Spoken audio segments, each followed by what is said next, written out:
Hey everybody, welcome to the SMA Journey 51 series. Okay guys, if you remember last Friday, I did a video where I explained that I was not eligible for any financial assistance with regards to my copay for the Spinraza treatments.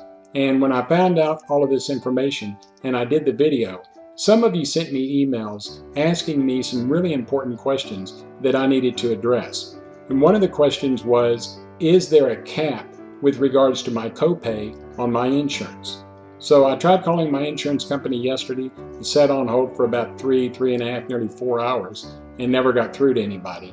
So I tried to call them again today and finally got in touch with them. And I asked them if they would assign me a case manager because that person would be responsible for following me all the way through this entire process. That way you don't have to talk to 15 different people and try to keep explaining it each and every time. So they assigned me a case manager, and when I spoke to her, I explained the situation and I asked her about this cap on my copay. She said as long as this is considered a medical procedure done or performed within a hospital setting, that it would be considered a medical procedure, and there is a cap of about $6,700 each and every year. So now instead of paying $28,000 for the loading doses and then $21,000 each and every year for the injections, that I would only be responsible for about $6,700 each and every year, which is a lot better. It's still a little bit out of reach for me, but it's more tolerable than the alternative.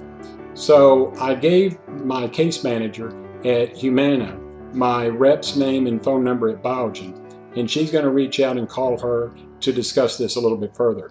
So after I spoke with my case manager at Humana, I called my rep at Biogen and told her what I found out. And she was a little excited about the fact that there is a cap on my copay. And I asked her to further explain what we discussed on Friday so I could get a better understanding. And the way that this is panning out is that as long as I'm on a government-funded insurance, like Medicare or Medicaid, that I'm no longer eligible for financial assistance. So with that being said, the only other thing that they've got to work with is charitable funding. And right now there's not enough charitable funding. And she said that's pretty normal given the fact that this year is more than halfway over. But she did say that charitable funding usually opens up sometime around the first of the year, and that there should be some funding at that point that should be able to help me. Now the only other alternative that they've got is what they call the free drug program. And she explained that this is only a temporary fix, that anybody that goes on the free drug program, it's not meant for a lifetime, it's only meant until they can come up with other alternative funding sources. So what she told me was that their fear would be that if I'm on the free drug program and that charitable funding comes available, that would they be able to do that, switch me from one program to the other without there being any delay in the procedure itself. Because Biogen doesn't want you to start receiving the drug and then not be able to receive funding and then have to be removed from the program altogether. Because really we don't know what the drug is going to do. Let's say that our body is getting used to the Spinraza treatments and you're getting better, then all of a sudden you're forced to quit the program. Are there going to be negative side impacts? So that's a question that we need to look at as well. So my rep at Biogen is going to look into a lot more things. She said that, all hope is not lost, that there still may be a way that I can begin my treatments pretty soon. With regards to a timeline, she couldn't give it to me, but she told me to keep my head up, that even though we received some disappointing news last Friday, it's not the end of the world, that this thing is still moving forward. The wheels are still spinning right now. It's just going to take a little bit longer just to make sure that they get everything in place.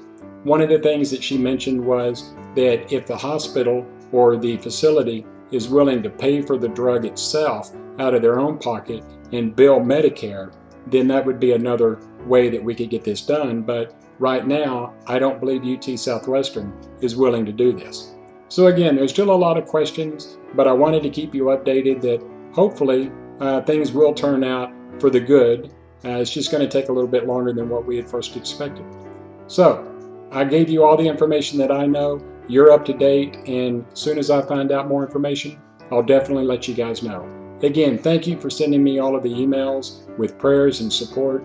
It really did touch my heart, and I do greatly appreciate it. If you like what I have to say, guys, don't forget, please give me that thumbs up and subscribe to my YouTube channel. I would greatly appreciate it. I hope everybody has a great day. God bless you. And until next time, bye-bye.